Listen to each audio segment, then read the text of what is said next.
So she's going home. She's a.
Here. Hallenberg. That's a mouthful, but she's here. Nashville. Here. Hernandez. Here. Great, thank you and welcome. Welcome to our new board members. Since some of us don't know each other yet, let's go around the room and introduce ourselves. I'm Dana Newts. I am the new president. Paul Fletcher, the new president-elect. Jen Walsh, the secretary treasurer. I'm Laura Davinsky. I'm the lawyer. Sue Coven-Katzek from the University of Maryland, Vice President of Campus Chapter Affairs. Also from the University of Maryland, Brett Hall, student representative. Becky Talent, University of Idaho, Campus Advisor at Large. Andy Schatz, DC Pro Chapter, Region 2 Director. Deborah Givens, Region 5, Eastern Kentucky University. Tony Hernandez, Region 12, East Tennessee, SPJ. Rebecca Baker, Region 1 Director, New York Deadline Club. Riley DePaul University, Campus Advisor at Large. Patty Newberry, Miami University in Ohio, and Region 4 Director. Rob McLean, First Television, Region 7. Tom Johnson, Region 9, the Institute for Analytic Journalism in Santa Fe. Alex Tarquinio, New York Deadline Club, and I'm the new at-large director. Jennifer Royer, Communications Strategist for SPJ. Joe Skeel, Executive Director, SPJ. Ratsky, Region 6 Director, News Manager at WISC TV in Madison. Pia Hallenberg, I'm the Region 10 Director and local news reporter at the Spokesman Review in Spokane, Washington. Michael Fresky, Region 2 Director. 11 Director, and I work in UC San Diego.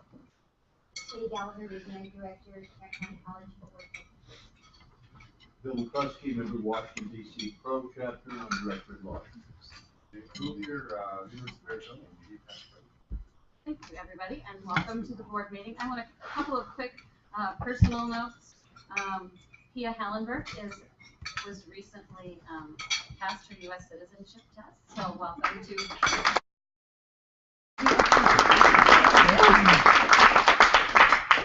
Thank you. Somebody brought me cookies, I'll share. Sorry. Paul Fletcher's birthday is tomorrow, so happy birthday to Paul. And Becky, we have, would you please share a little bit about Jenny with us? I don't know how many people know her. I don't know how many of you all know Jenny Frizzy. Jenny was a long-time Region 4 Director, has been a very long time SPJ convention gadfly, hard worker, committee member. Yesterday morning, we took her emergency to the hospital here in Nashville. She had surgery last night. Jenny is diabetic. She had an infection, which is, if you know anything about diabetes, that causes some real problems. She did lose 2 toes last night to surgery. We do not know how long she's going to be here. Her family cannot come from Pittsburgh. So we'd ask that you please keep good thoughts for her. If you know anybody here in Nashville who could go visit her, she's at Skyline, and she would certainly welcome a good SPJ face. Thank you. Well, before we get started with the fun agenda, we have a fun little surprise for Dave to say thank you. First of all, I want to present you with your very own copy of Quill. I want to thank Tony Peterson for designing this and Michael Koretsky for giving me the right to use this particular photo. We have some mock deadlines. This is all, this is all in old edition. So, like, the whole magazine isn't dedicated to you, but this is your very own cover. We'll start if you guys want to check it out. I'll pass around copies. Maybe you'll autograph those and we can donate those to the LDF auction last year. We have a few little goodies for you. Some sleep aid for all the nights of sleep that you lost because of SPJ. Some ibuprofen for all the headaches we've given you. Some superhero band-aids for all the cuts and bruises and scrapes that you've been in. You used to do a drugstore to get this? Would you just like that? I'm just gonna do my mom thing here. I'm gonna give you that look. Energy to keep you going. Twitter for Dummies in case in your spare time you're really missing SPJ and you'd really like it. We would love to hear from you. Calendar for I'm not going to read this out loud, although I said that word probably once or twice. You probably have some people you might want to put on that list already, but I'll leave that up to you. Something to put in your coffee. Yeah, I think I can take this on the plane. They are. They're small enough. They're small enough. Later, and then there's one more thing. Actually, no. This is actually an SPJ survival guide. Fun little story. I had white bags, and I had red duct tape, and I was going to put a little cross on it. I was not meant to be an art teacher, and after 2 failures, you just got a red bag. Oh, that's great. Well, this will come in handy. David Coulier Society of Professional Attorneys. Always having a game day and at work. But more importantly than that, we knew that when we tried to decide what to get you, one of our board members suggested the most important thing to do is to advocate. And more than anything, you would like us to support that. So we have a check for you for $300. Yes. Thank you. In your name for SPJ.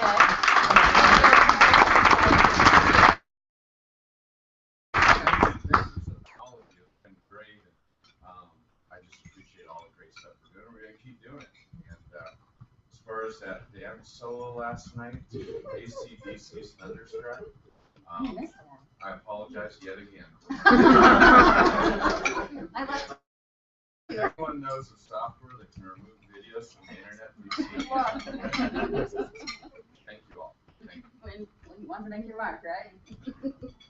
Okay, so I don't know if everybody was at the installation banquet last night. I'm just going to go over my goals very briefly. We've got a lot of stuff on the agenda today.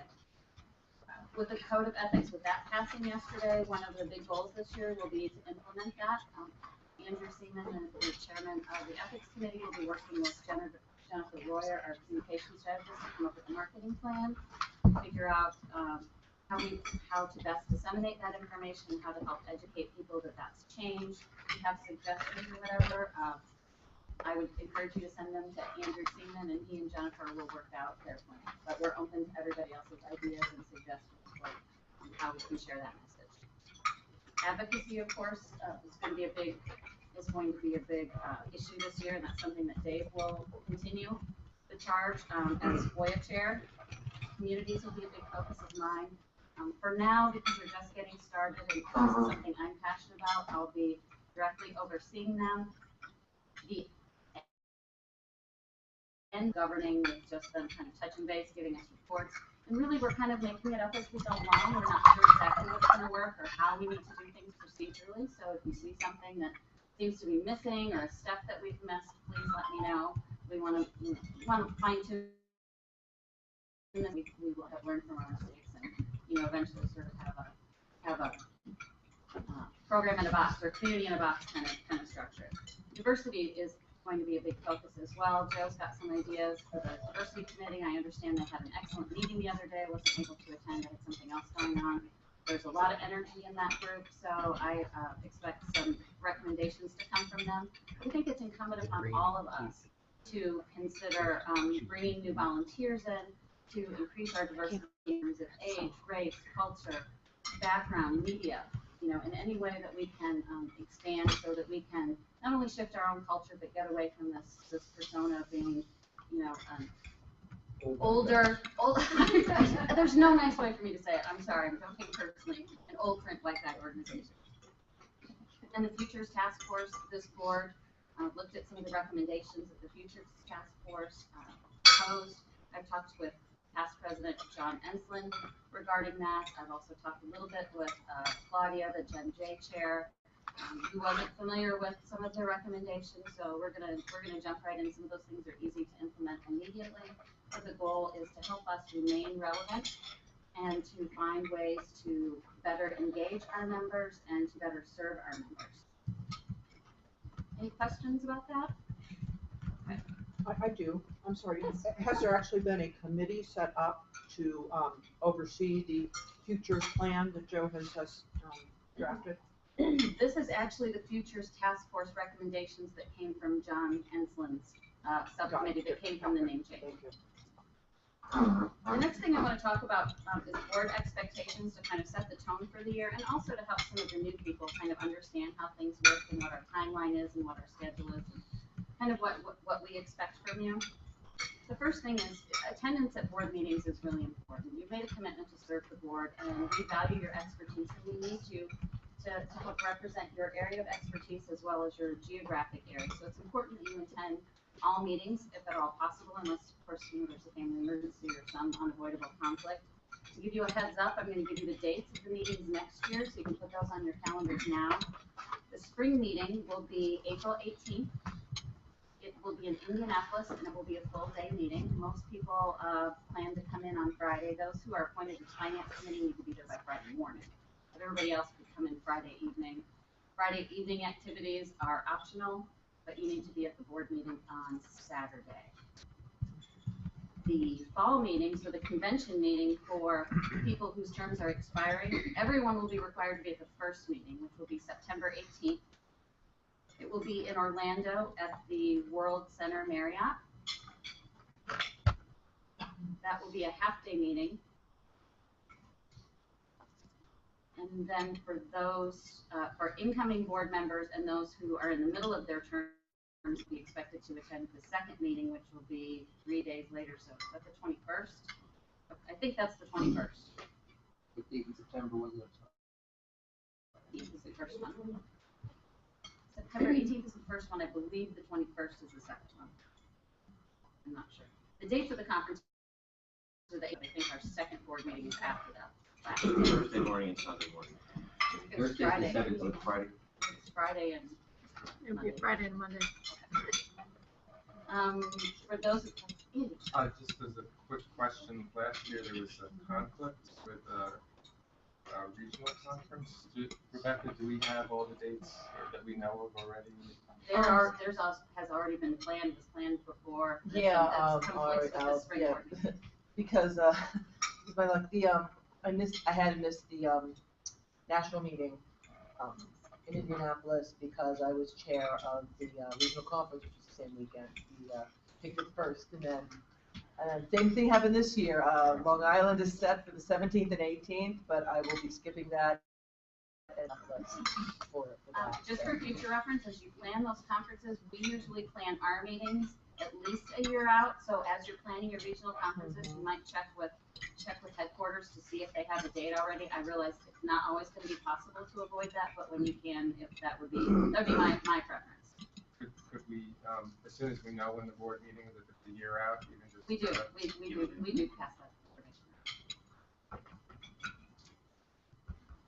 information. As for those of you who are new to the board, we post all the board meeting materials, which will include the agenda, past meeting minutes, and board committee reports, president's report, that kind of information at least 2 weeks ahead of time. We're working toward more openness and transparency. It'd be lovely if we could do that a little bit sooner, but that's incumbent on all of us getting our stuff in on time. I ask that you, when you come to the meetings, that you come prepared so that you've read the board packet, whether you print it off or whether you read it online. We've had board meetings in the past where you can tell just by some of the questions answered that somebody didn't read the packet. So I consider that one of your responsibilities. So please be prepared to discuss things, and if you have questions, that's a great time to answer them. You can ask them, of course, in advance in case we need to provide more information to you, but just kind of as a heads up. I also ask that when we have these email discussions or whether we do phone discussions or like our Skype board call, that you actively conversation, particularly if you have a new viewpoint. There are some voices that we hear more often than others, and some that are louder than others, but I want everybody to feel like they have the opportunity to speak up.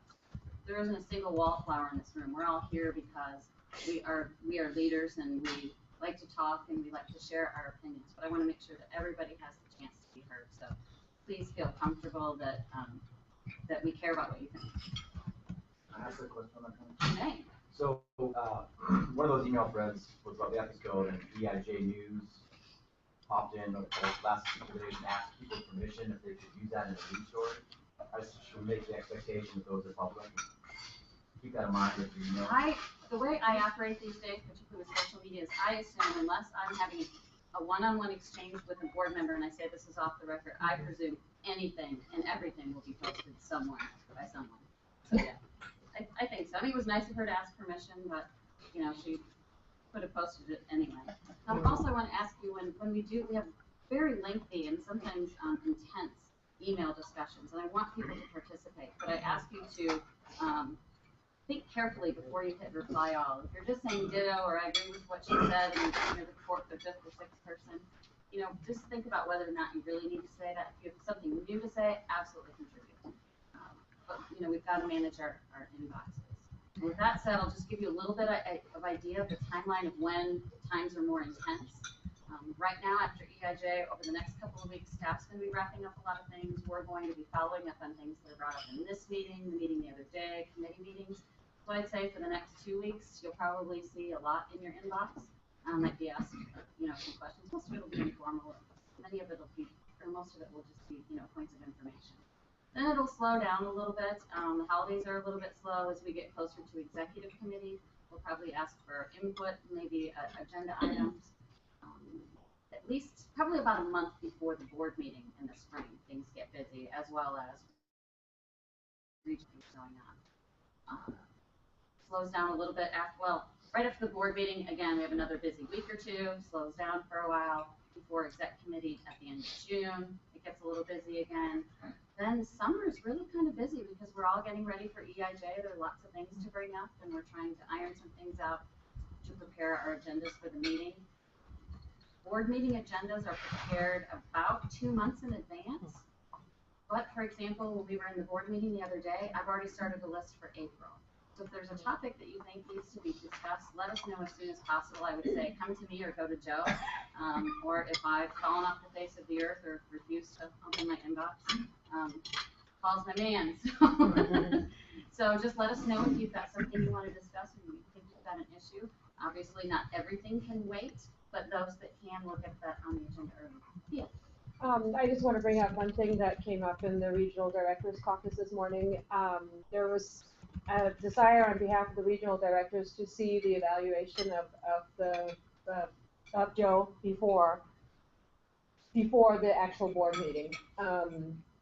We would like to suggest gently that it's included in the board meeting package.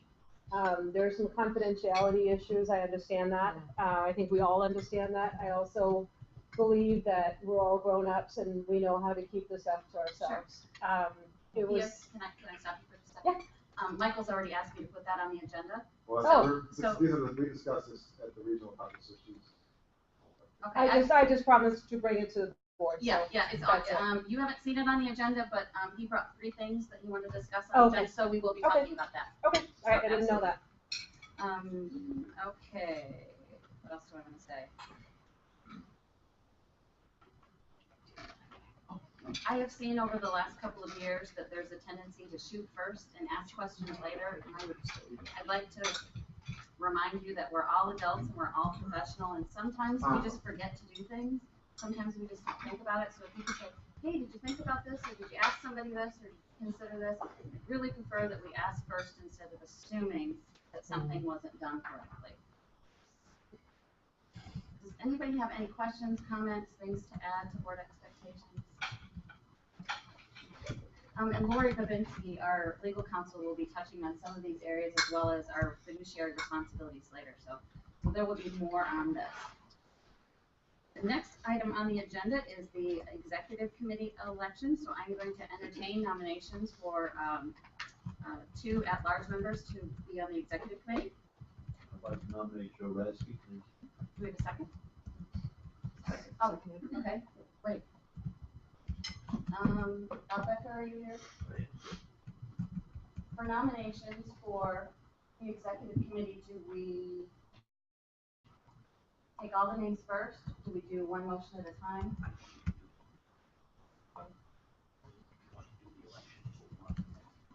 Okay, so you nominated Joe Radke. Are there any other nominations? I nominate Bill McCluskey. Okay, are there any other nominations? I'd like to entertain a motion. I second Colin's motion to Bill. Okay. I don't think we did that right. Under the nomination statement. Pardon me? Under the nomination statement. Second. Okay.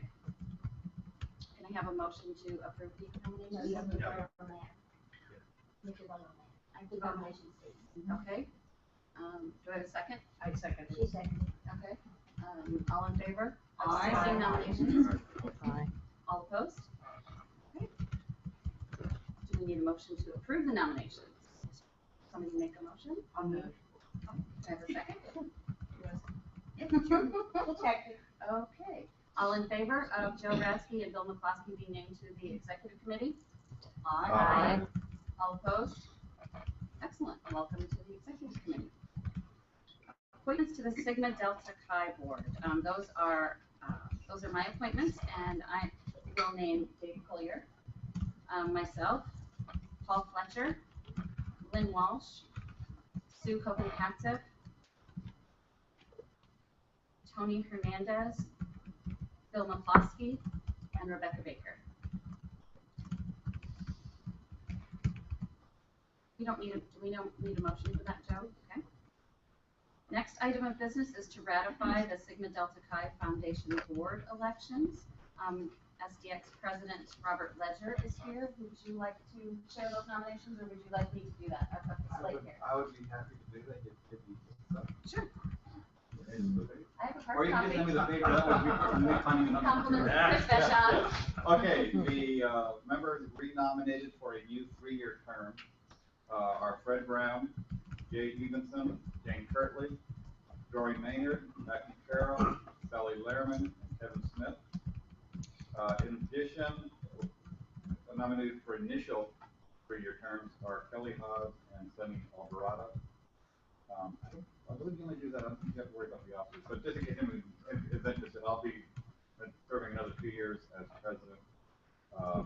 Erwin Gratz will continue as vice president, Howard Dubin as our treasurer for life, and Jane Kirkwood as secretary. I have a motion to approve the SDX board slate. So moved. Second.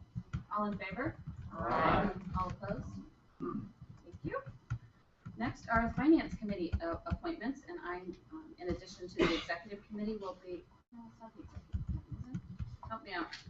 No, it is not the executive committee. Says the list right in front of me.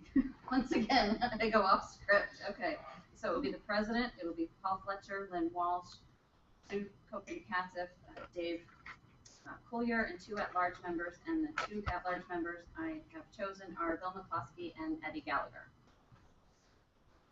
I move we ratified. Do we need a motion for that, Joe? I don't think we do. Does it say on the agenda? Pardon me? Does it say on the agenda? It says ratified. It says ratified by the board of directors. Yes, you need a vote. Oh, well, we didn't do it for the other ones, that's why I was. Some do and some don't. Okay, all right. SPJ is awesome. We like to do things different for everything. All right, so Paul made a motion to approve those. Andy Schott seconded that. All in favor? Aye. All opposed? Thank you, motion passes.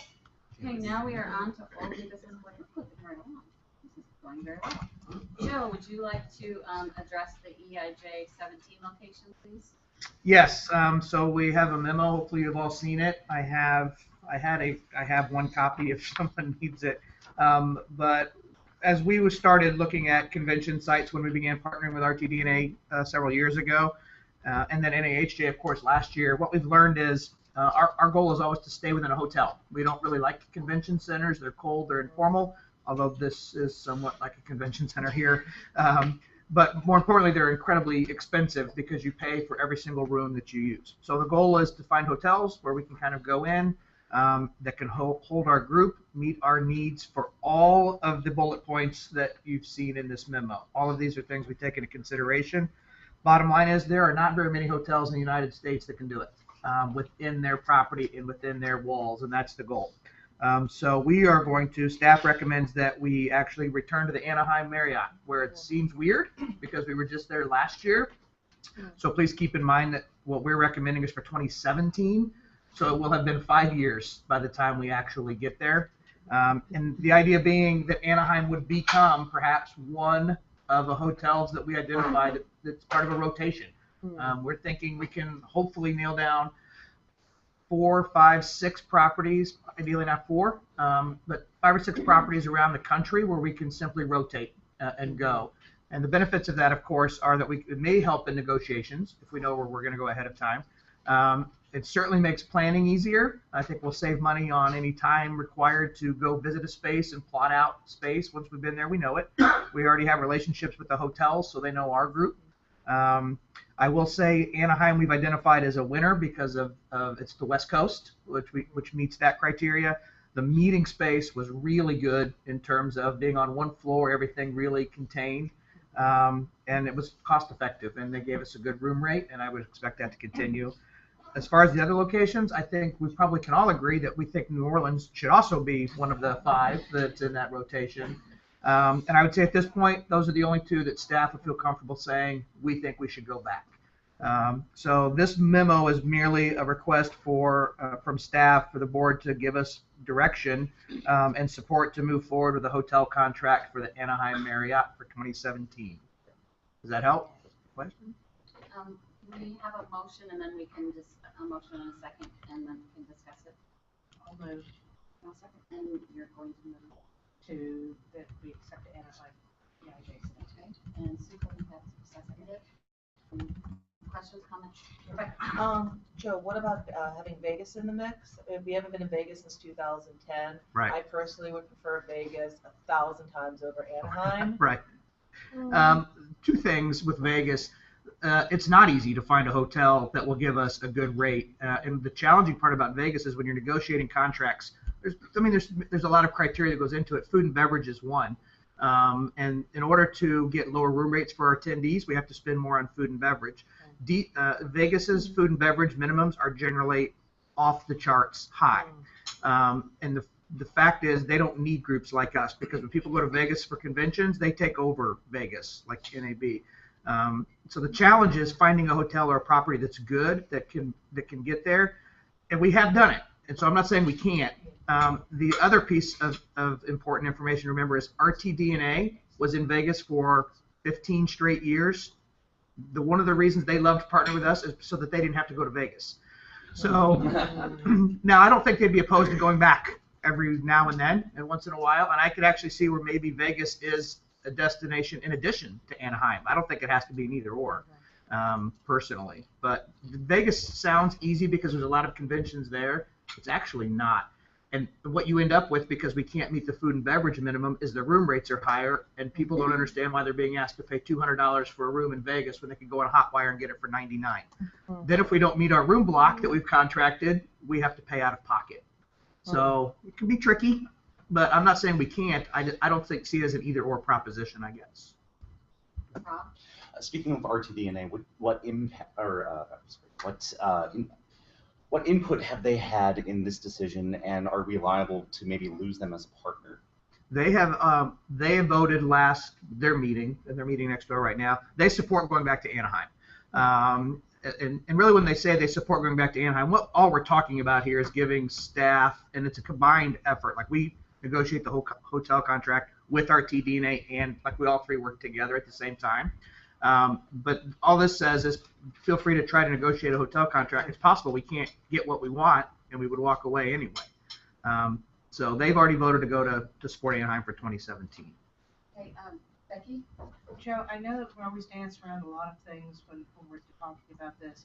On behalf of student chapters, I would really like to beg that later we can put it in September if we're going to stay with September. Please, I mean, this is the second week of school for most of us.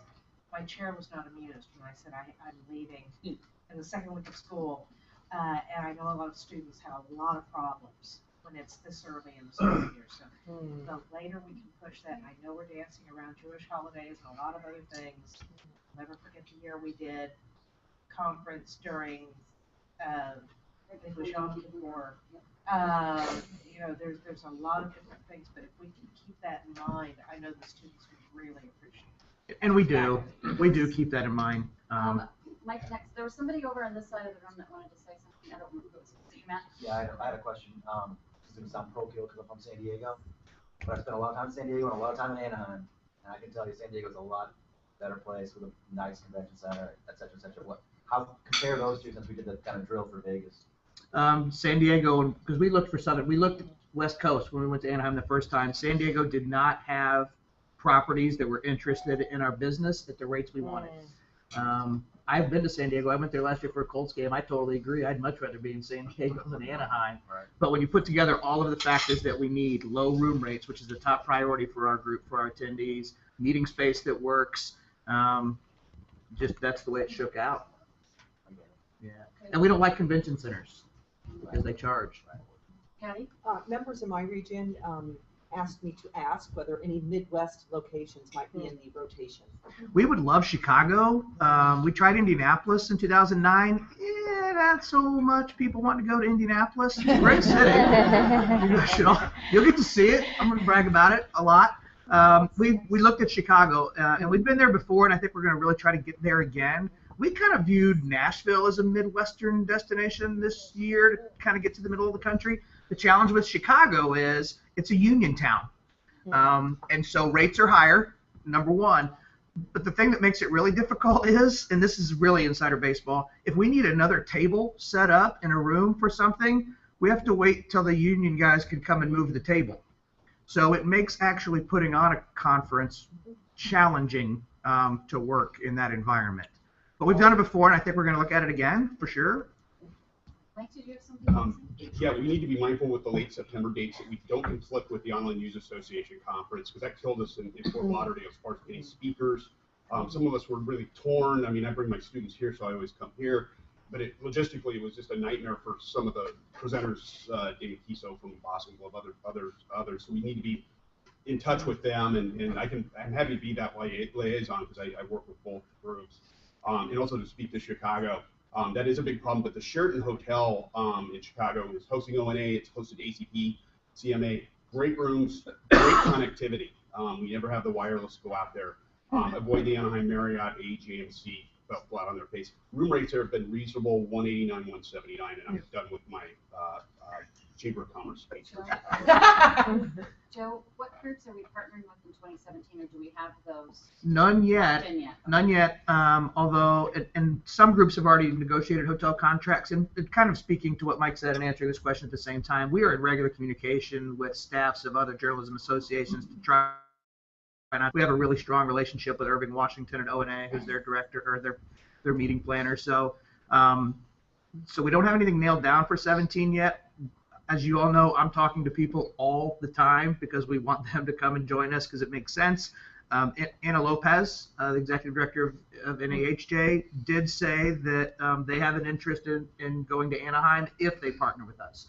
So they haven't committed, so we haven't gone that far, but they support going to Anaheim as well. Hasn't there been a conversation with Unity also? Was that the year that you were looking at? Or That would be no? 2016. Okay. They still have not nailed down a location, or they're still not sure they're going to have a conference. So we're hoping that they'll come join us in New Orleans. Okay, with that said, that made me think about the leadership summit the other day. I'm going to ask you in the new business portion, after we've covered the three things that Michael sent me, would you just give the board an update on that? Sure. Did you have something? Yeah, I was just gonna say one thing, it seems, correct me if I'm wrong, Joe, that dictates a lot of where we go and when we go, time of year, is the room rate. That seems to be the assumption that all our members want the cheapest room rate as possible, which makes sense logically, right? Have we, I mean, if that's the feeling of the board, I mean, we have a balance here. Like IRE's conference in San Francisco a month ago, that their room rate was $289 a night, and down to $215. Now, I'm not suggesting, I think that's pretty steep. They had record attendance, by the way. They had record attendance, exactly. So I'm wondering about that assumption and whether it's a killing factor for our attendance and members, for students, quite possible. But if we accept a little higher room rates up to 190, I don't know. What's our assumption now? 160? We try to stay below 180, and that's when we get up there, that makes us nervous. Go up a little 190, 200, have the chance to be more flexible with later dates that help college students or venues that we'd rather be at that attract people. That's a discussion maybe the board can give to you feedback of what they think members would put up with. I don't know. I just toss that out. Rebecca? I think too, $200 room, share it with somebody, it's $100.